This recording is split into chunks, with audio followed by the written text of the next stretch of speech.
En 1997, on apprend via un compte bancaire dormant en Suisse qu'Hugo Boss a participé à l'effort de guerre nazi durant la Seconde Guerre mondiale et que la compagnie a réussi à prospérer grâce à la production d'uniformes SS et SA de la Wehrmacht. À la fin des années 90, la direction de l'entreprise n'est pas du tout au courant de la situation et n'a que très peu de sources disponibles pour expliquer la situation. Elle va décider de mandater un historien, Roman Koster. On lui demande de faire une étude pour clarifier la situation. Pourtant, depuis les années 70, Hugo Boss est reconnu comme une marque de vêtements de luxe spécialisée dans les lignes de complets pour hommes.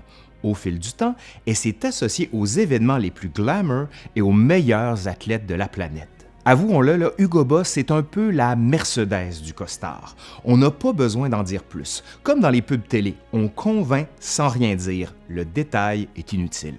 Cependant, personne actuellement ne sait vraiment si Hugo Boss est une marque italienne ou américaine, car la marque a largement dépassé la recherche de ses origines. Tant mieux pour eux, parce que si les gens savaient. Parce que oui, Hugo Boss a participé activement à l'effort de guerre des nazis pendant la Seconde Guerre mondiale.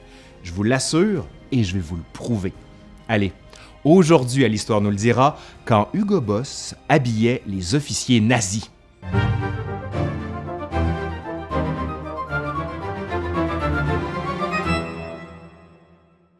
Hugo Ferdinand Boss est né le 8 juillet 1885 dans la petite ville de Metzingen, au sud de Stuttgart, en Allemagne. Il est le cadet d'une famille de 5 enfants. Ses parents possèdent alors une compagnie de linge et il est choisi pour être l'héritier de l'entreprise familiale. Il débute ses études d'apprenti marchand avant de faire son service militaire. Comme plusieurs hommes de sa génération, il participe à la Première Guerre mondiale, mais sans être promu. En 1924, avec l'aide financière de 2 manufacturiers de Metzingen, Hugo Boss ouvre sa propre fabrique de couture.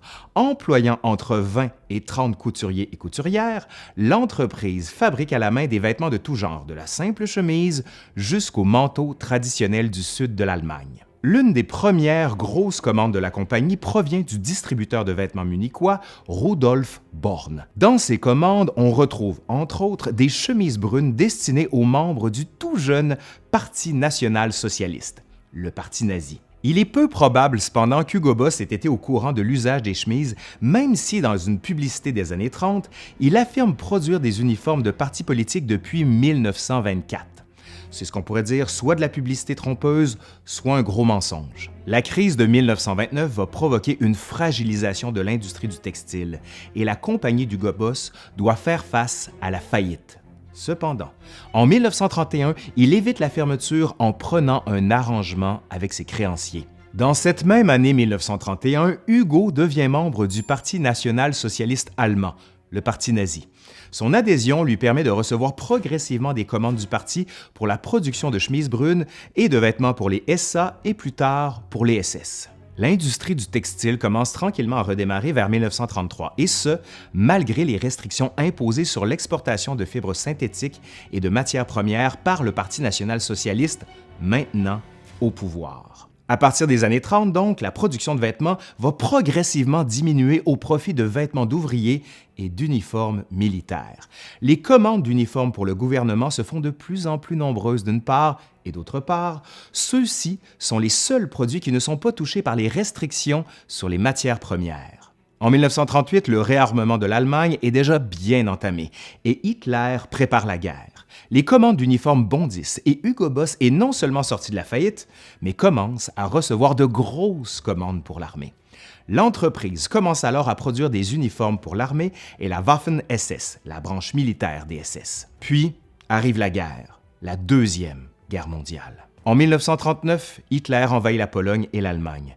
Les commandes augmentent de façon considérable pour Hugo Boss. Le chiffre d'affaires annuel de la compagnie augmente jusqu'à atteindre un maximum d'un peu plus d'1 million de Reichsmark en 1942.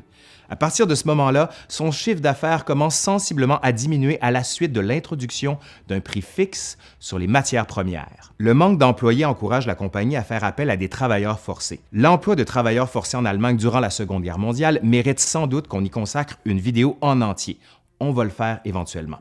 Mais résumons simplement en disant que, durant la Seconde Guerre mondiale, les entreprises de production allemandes, pour subvenir au manque de main-d'œuvre, seront encouragées à utiliser des travailleurs forcés de différents endroits sur les territoires conquis pour combler les places vacantes dans les usines.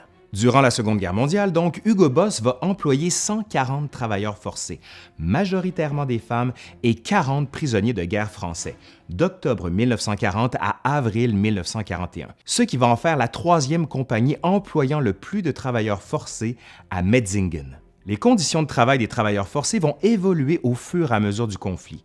Jusqu'en 1943, les hommes sont confinés dans des baraquements sur le terrain de la compagnie. Les conditions seront décrites comme hygiéniques. Mais ces conditions vont cependant changer au début de 1943 avec la construction d'un camp pour les travailleurs d'Europe de l'Est. Construit, financé et opéré par les plus grandes compagnies de Metzingen, le camp répond à une nouvelle loi promulguée par le gouvernement de Wurtemberg, stipulant la séparation des travailleurs forcés des résidents locaux.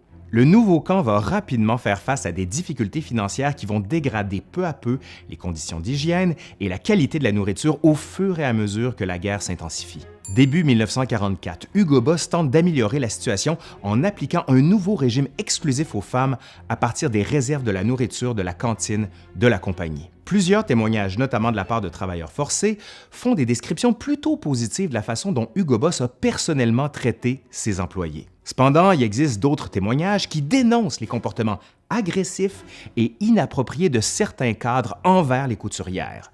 Même si Hugo Boss n'a jamais été personnellement impliqué dans aucun incident, rien n'indique pour autant qu'il ait fait quoi que ce soit pour y mettre un terme. On a rapporté 4 décès parmi les travailleurs forcés, 3 de morts dites naturelles et 1 par suicide. Metzingen va être occupé en avril 1945 par les troupes alliées et va faire partie de la zone d'occupation française. Hugo Boss, lors du processus de dénazification, est déclaré non coupable, mais il doit payer une amende de 100 000 Reichsmark pour avoir été un membre du parti et d'avoir financièrement profité des actions du gouvernement nazi. Après avoir fait appel de sa cause, il est classé comme un partisan du parti, soit une personne ayant été un sympathisant du régime sans y avoir été politiquement engagé. Après la guerre, l'entreprise continue de produire des vêtements et des uniformes, notamment pour la police française d'occupation et la Croix-Rouge. Après la mort d'Hugo Boss en 1947, l'entreprise continue de croître sous la direction de son fils, Eugène Holly. La compagnie produit son premier complet dans les années 1950. En 1969, la compagnie Hugo Boss est reprise par ses petits-fils, Jochen et Uwe Holly, qui réorientent la compagnie vers les vêtements de luxe pour hommes. Ces derniers vont changer l'image de la compagnie qui devient peu à peu une entreprise de vêtements de luxe. S'il est vrai que l'entreprise d'Hugo Boss a participé activement à l'effort de guerre durant la Seconde Guerre mondiale, elle n'est en rien l'entreprise que nous connaissons aujourd'hui. Hugo Boss expliquera d'ailleurs au procès de Nuremberg que s'il n'avait pas adhéré au parti, il n'aurait jamais reçu les commandes d'uniformes qui lui ont permis de sauver son entreprise de la faillite. Cependant, selon Koster, dans son étude sur le passé d'Hugo Boss, affirme que ce dernier ne joignit pas nécessairement le parti sous promesse de commande, mais bien parce qu'il était sympathisant des nazis et qu'il y voyait une opportunité d'affaires. Contrairement à la croyance générale, Hugo Boss n'était pas le couturier préféré d'Hitler. En fait, rien dans les sources permet d'affirmer qu'Hugo Boss ait eu les compétences pour dessiner un uniforme. Il semblerait plutôt que la fabrique d'Hugo Boss ait pu bénéficier de la grande décentralisation de commandes du gouvernement pour produire des uniformes déjà conçus. Bref, il recevait des commandes du parti et produisait des uniformes par la sous-traitance. La décentralisation de la production textile en Allemagne sous le nazisme a permis le développement d'une pluralité de petites et moyennes entreprises qui ont pu bénéficier des commandes du gouvernement. Cela étant, Hugo Boss a bien profité des largesses du parti nazi. Allez, c'est fini pour aujourd'hui. Je suis Laurent Turcot de l'Histoire nous le dira. Si la capsule vous a plu, dites-le nous, faites un petit pouce par en l'air comme ça, abonnez-vous, laissez-nous un commentaire ou plus encore, partagez la vidéo parce que c'est ce qui nous permet de contrer le fameux algorithme de YouTube que personne ne comprend. Personne. Allez, salut!